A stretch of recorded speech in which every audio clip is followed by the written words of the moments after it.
1906 je był jeden sławny festiwal w Budyszynie, a tam jest nasz kolega Juri Szota, Nowojastrzański, też loni umrł. W serbskiej kuchni zetkał z jednym Czechem.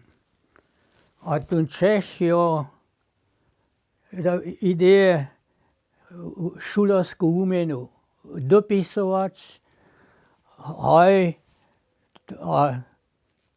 to je se zoprawdziło.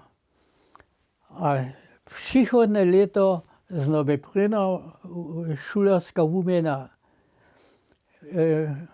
Oni około 14 šulerów Melnických nic, to było w Kralupach wtedy.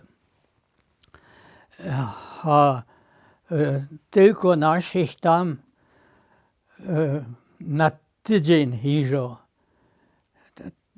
Zamestnane všetko v svojbách, dopisované zabiežalo nedom. Juri Voča byl taký entuziast, nic jenož děti na Polsce ječ, ale potom patež kulturu tam srbskou.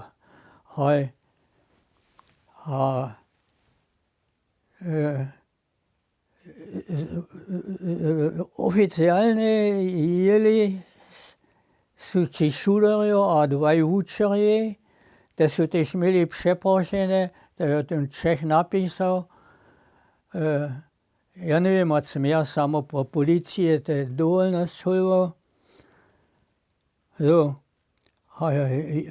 Juri Voča, te deti robia činč tam kultúrny program, a to dokonia jenož Hanka Žurec, nic ešte moja žena. A ta pa nemá žiadne přeprošenie. Da som ja te přeprošenie, když tam přišlo, čiste z mašinu odpísal a jel na policiu a ujasnil dokument a tak dále. To nejaže, to čiste, nemôžu za to, to je tak prišlo. A ten policajt, pánov vnúc na to, a mi dal dovoľnosť. A tak som ja potom, ja Trabant, som instrumente, národné dražce a dirigentku vez do České. První kruč sám s autom do České, jenož po Atlasu, a ne putě znal.